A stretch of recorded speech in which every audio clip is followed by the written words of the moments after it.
They're constantly monitored by facial recognition cameras that are able to instantly put a face to a name. Now, the Chinese are also ranked, given a mark out of a possible 950 points. A score in the 700s is considered good. Around the 500 mark is not. For now, the number is a sort of bank credit rating, keeping track of everyone's spending habits. I think being ranked is a good thing. A society has to have rules. It forces us to be well-behaved. It may seem scary, but it's just like that here. We're used to it, and anyway, we don't have a choice.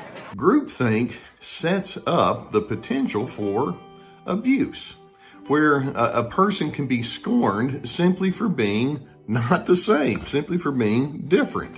In an effort to keep all of its subjects in line, Beijing is taking the system a step further in 2020. It's aggregating data gathered by banks, private companies, and the state to rate if someone's a good or bad citizen. By using the most data possible, the so-called big data, the system will play an important role in rebuilding a moral society. The state will go over every detail of a person's life with a fine-tooth comb. Their financial situation, spending habits, career, even behavior on social media. Criticizing the government online or displaying outward signs of wealth is a no-no. On the other hand, praising the party or giving blood increases your social credit. Xiao Wenwang is a model citizen. She lives in Nanjing, a testing ground for social ranking. Married with a child, she has a job in a retirement home, no debts, and she wouldn't dream of jaywalking. As a good citizen, I respect the rules of the road. If I didn't, I'd lose points on my social credit. In theory, everything can be taken into account in the social score, even the most innocuous errands like supermarket shopping.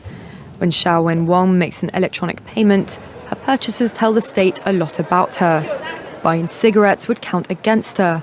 On the other hand, nappies show she's an attentive mother. Beer could indicate alcoholism. She'd be better off buying water. In this pilot city of 8 million people, there are only 18,000 model citizens. For Xiao Wenwang, there are perks to be had, such as paying half price for the bus. I get discounts for all public services, even at museums. And the library is free for me, thanks to my score. A good score brings benefits, but people with low scores lose rights. The cinema names and shames people considered untrustworthy, plastering their details, even their addresses, across big screens. It's a matter of principle. Those people have to be condemned. People aren't honest, so they have to pay the price. It's only right to pay your debts. You have to blacklist those that don't. The Supreme Court has created a blacklist for so-called bad citizens, those whose ratings have dropped to zero. On it are companies, but also 23 million people to date. Among them is this journalist Liu Hu. He got a little too close to uncovering corruption among high-profile party members. After being sued for defamation by the subject of a story he'd written, he was blacklisted. But he only realized when he tried to buy a train ticket and was told he was banned from traveling. That tells me I'm still on the blacklist. Punished because he's been branded untrustworthy by the state. Once you're blacklisted, you can no longer get a bank loan, start a business, buy an apartment, or even send your children to a private school. Liu Hu is among a tiny minority of people who have dared to criticize the system, which some are calling a digital dictatorship. I worry, because I think many people like me will be deprived of individual freedoms, and all of us will live with restrictions of one kind or another.